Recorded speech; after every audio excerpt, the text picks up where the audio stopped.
외부 피폭을 줄이는 가장 적극적인 방호 방법은 차폐입니다. 자, X선과 감마선의 경우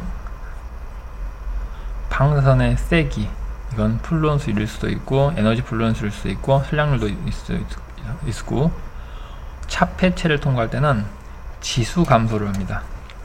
여기서는 어떤 테스트를 했냐면은 방사성 물질을 굉장히 얇은 퀄리메이터, 그러니까 작은 틈을 만들어서 굉장히 얇게 방사선이 지나가게 만들었습니다. 그리고 차폐체를 대고 얼만큼 약해졌는지 측정을 합니다.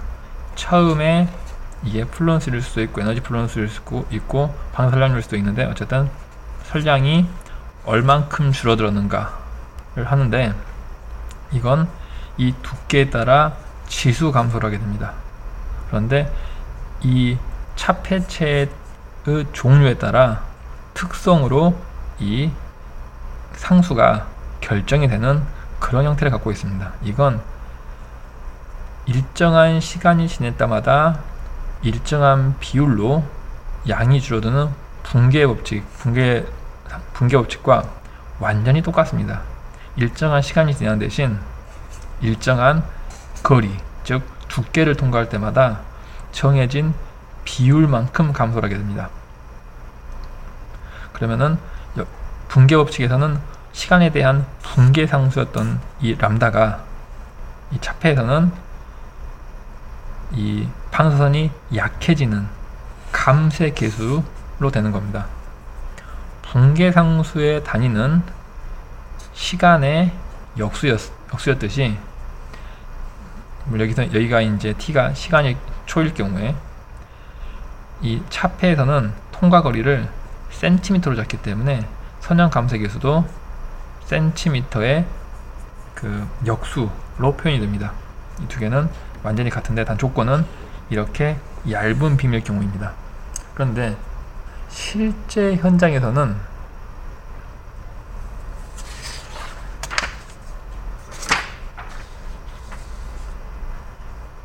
차폐 물질이 한 개가 아니라 두 개, 세 개일 수도 있습니다. 그러면은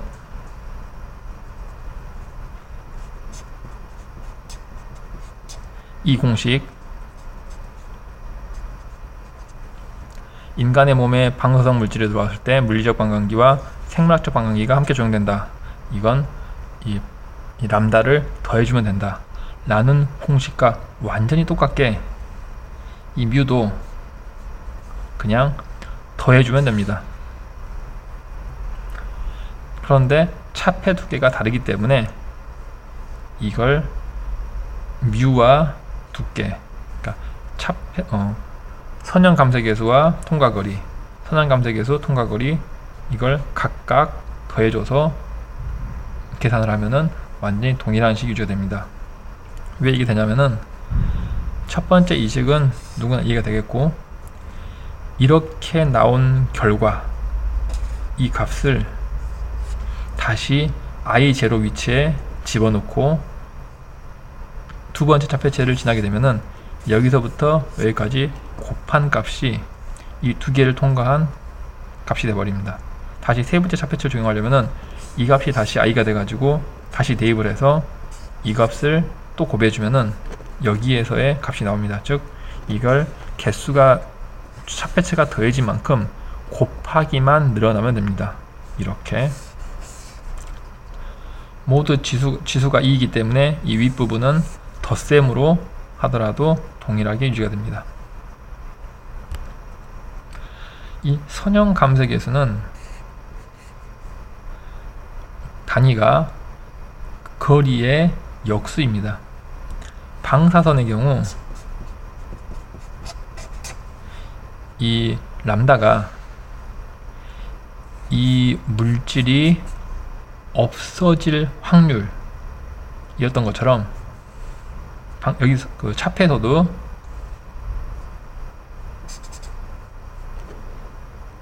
이 어떤 방사선이 없어질 확률이 이 선형 감쇄 계수 뮤가 됩니다. 이 단위 센티미터를 진행했을 때 없어질 확률이 이 뮤입니다. 그럼 당연히 남는 양 계산했을 때 2 마이너스 람다 t가 아니라 1 마이너스 2의 마이너스 람다 t를 했던 것처럼 똑같이 차폐치와 반응한 양이 필요할 때는 1 마이너스 2의 마이너스 뮤 x를 사용하면 됩니다. 시간이 띄었던 t 대신 길이였던 x만 적용하고 람다 대신 뮤만 적용하면은 개념은 똑같습니다.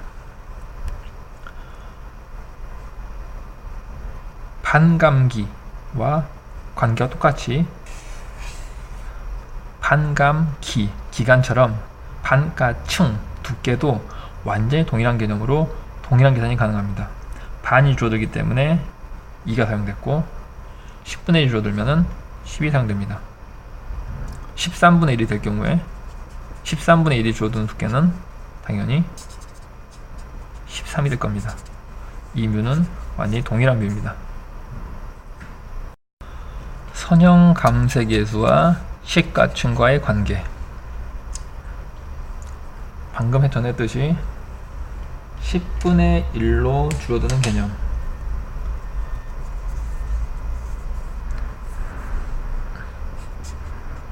(10분의 1로) 줄어든 개념은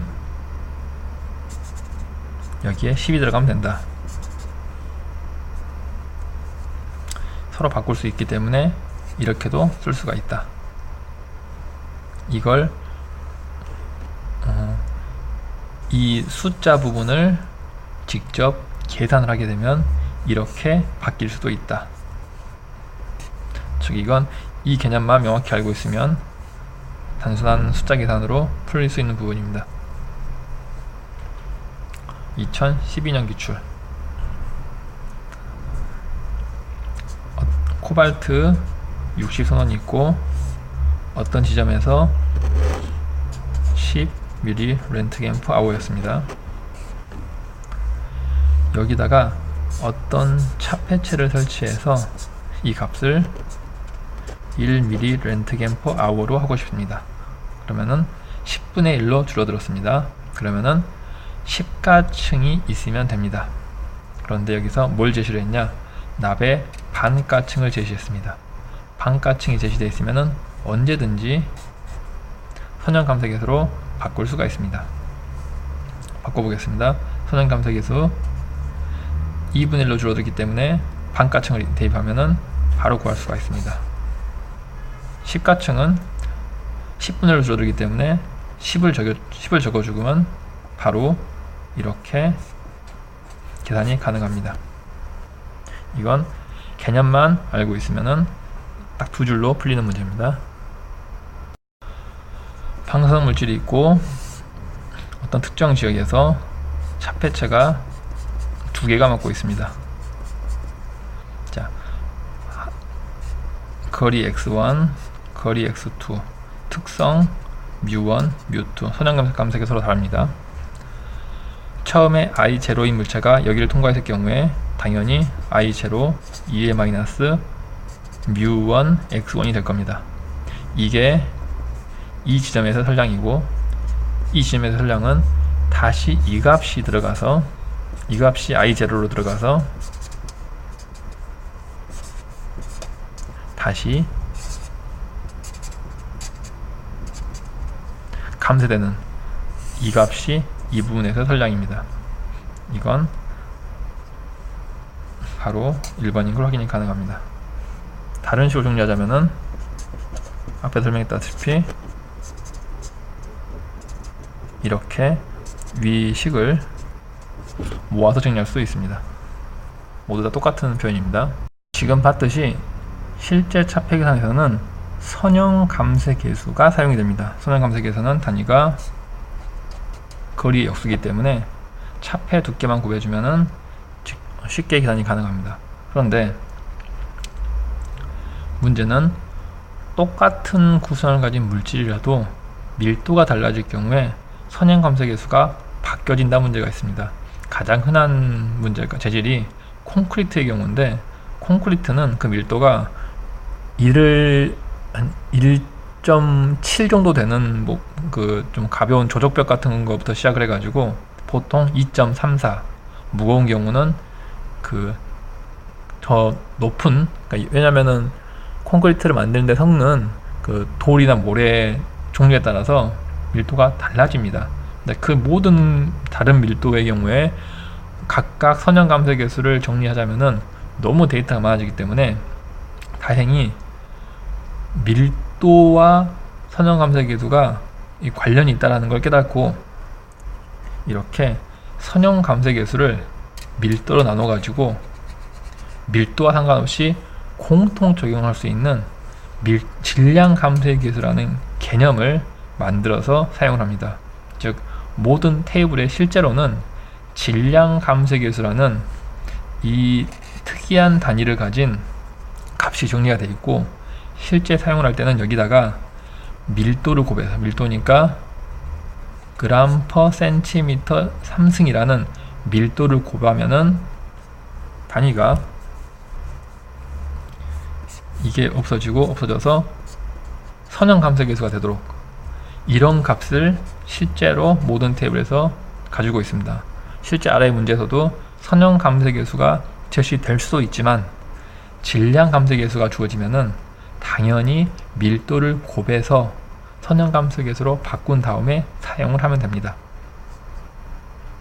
자, 또 하나, 지금까지 설명한 모든 경우는 이렇게 가느다란 방사선을 가정을 했지만 실제 현장에서는 모든 방향으로 퍼지는 방사선을 사용하거나 퀄리미터를 쓰다 하더라도 각이 굉장히 크게 나오기 때문에 원래는 인간에 맞지 않아야 될 방사선이 이 차폐체와의 상호작용, 즉 컴퓨터 산란으로 각이 틀어져서 오히려 차폐체에 의해 술량이 높아지는 현상이 일어납니다. 이 현상은 이 차폐체가 두꺼워지면 두꺼워질수록 더 많이 일어나는 현상입니다. 그래서 이거에 대한 보정을 해주는 개념이 재생인자 혹은 축척인자 혹은 빌드업 팩터라고 불리우는 개념입니다. 이건 계산식이 아니라 완전히 실험에 의한 데이터 값이기 때문에 표를 보고 찾아하는 게 가장 정상이지만 실제 문제에서는 값이 2나 3 정도로 주어지거나 아니면은 그 실험값을 근사하게 계산할 수 있는 그런 근사치로 계산할 수 있는 계산식을 주어지는 경우도 있습니다. 재상인자는 기본적으로 차폐체에 의해 산란된 방사선에 의해서 선량이 증가하는 비율입니다. 그렇기 때문에 항상 1보다 크고, 비록 증가하긴 하지만 차폐체에 의한 감소 효과보다는 매우 작기 때문에 실제 차폐체가 두꺼워질수록 차폐효과는 켜지는 겁니다. 이 값은 실제로 전산 코드, 즉 시뮬레이션을 이용해서 계산을 합니다. 2015년 기출입니다. 피폭 선량이 50mSv 아우인 걸 차폐를 해서 0.1mSv로 줄이려고 합니다. 이때 납을 사용했을 때 두께는 얼마인가? 라는 질문입니다. 당연히 이 축척인자가 제시가 됐기 때문에 축척인자를 사용한 차폐 공식을 사용하면 됩니다. 처음 방사선량 주어져 있고, 축척인자 주어져 있고, 그리고 이 선형 감쇄 계수만 계산할 수 있으면은 이 x 거리는 구할 수가 있습니다. 그런데 선형 감쇄 계수를 사용을 해야 되는데 선형 감쇄 계수가 주어지지 않고 질량 감소의 계수가 주어졌을 때는 밀도와 곱하면 선형 감쇄 계수가 됩니다. 단위를 보면 알 수가 있는데 이 두 개를 곱하게 되면은 다 없어지고 분모에 센티미터만 남게 됩니다. 자, 이걸 이용해서 계산 들어갑니다. 먼저 선형 감쇄 계수는 질량 감쇄 계수 곱하기 밀도. 여기서 보면은 선형 감쇄 계수, 이 용어는, 이 표시는 굉장히 익숙하지만 질량 감쇄 계수를 이렇게 쓰는 건 익숙치 않을 수가 있습니다. 그렇지만 가급적이면 질량 감소 계수를 이렇게 표기를 하는데 익숙해지는 게 좋습니다. 왜냐하면 질량 감소 계수 자체가 선형 감소 계수를 밀도로 나누었다는 기본 개념이 이 표시에 포함이 돼 있고, 그리고 여기에다가 밀도를 곱하면 자연스럽게 선형 감소 계수가 만들어진다는 사실이 이 기호만으로 알 수 있습니다. 그래서 습관을 줄 때 선형 감소 계수에 대한 표시, 그리고 질량 감소 계수에 대한 표시를 이렇게 표시한다 라고 계산할 때 습관을 두는 게 좋습니다. 질량 감소 계수의 밀도를 곱해서 선형 감소 계수를 구했습니다. 이제 이것 중에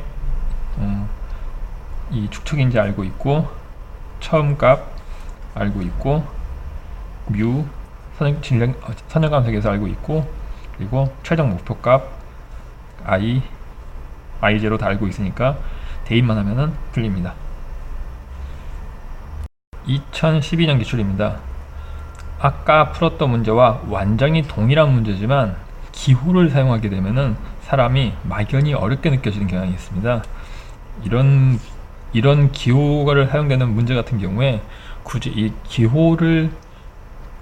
기호에 나온 문제를 외울 필요 없이 가장 기본적인 방법으로 계산하듯이 접근하면 됩니다. 선원이 있고 세기가 S입니다. 세기니까 당연히 100QL로 나오겠죠. 거리는 R입니다. 그리고 반경 R인 구형의 차폐 물질로 둘러싸여 있으니까 이 부분이 전부 다 차폐체인 겁니다. 그리고 이 차폐체에 대한 두께는 이 바로 R이 되는 거고, 차폐 특성인 선형 감소 계수가 주어졌습니다. 질량 감소 계수가 주어졌으면은 밀도를 곱해야 되지만 선형 감소 계수가 주어졌기 때문에 이 값을 바로 사용하면 됩니다. 이걸로 그러면은 계산을 시작합니다. 먼저 기본적으로 여기에서 플루언스가 몇인가 부터 시작을 합니다. 그럼 시작은 면적분의 전체 개수, 면적은 9의 표면적이기 때문에 4파이 r제곱 분의 방출률 개수 라고 하면은 면적분의 방출률 4파이 r제곱의 방출률 S, 이게 이 단위 면적을 통과하는 플루언스가 됩니다. 플루언스율이 됩니다. 그리고 이게 그럼 지나간 게 지금 여기서 나온 이게 I0가 되는 것이고, 즉 이게 통째로 I0가 됩니다. 차폐를 하게 되면은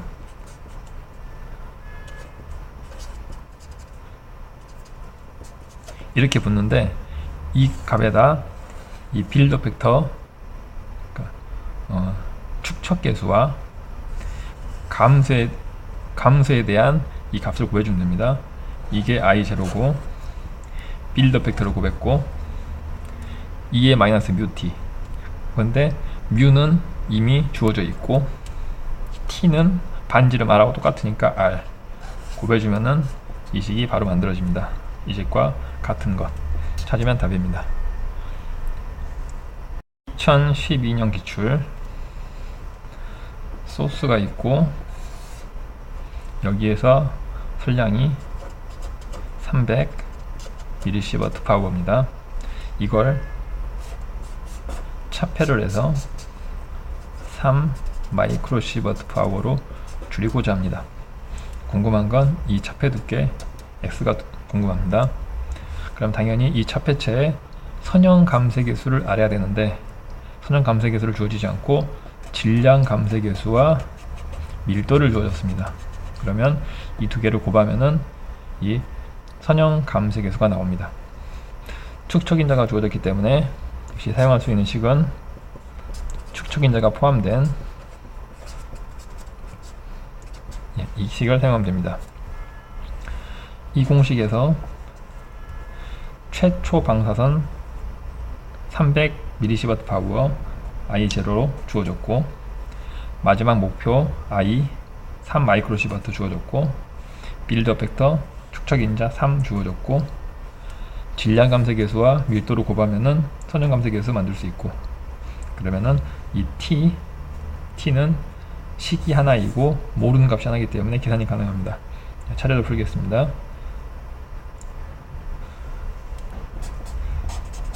선형 감쇄 계수는 질량 감쇄 계수 곱하기 밀도 두 값을 곱해서 선형 감쇄 계수를 계산하고,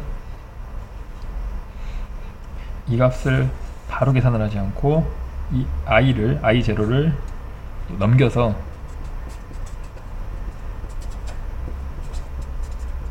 이런 형태로 식을 바꾼 다음에 대입해서 빌드업 벡터 대입해서 풀었습니다.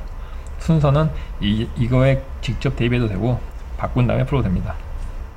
그리고 양변의 자유노를 취해서 풀어서 x를 구합니다. 지금까지 광자의 차폐에 대해 알아봤는데, 이제는 베타선에 대한 차폐를 알아보겠습니다.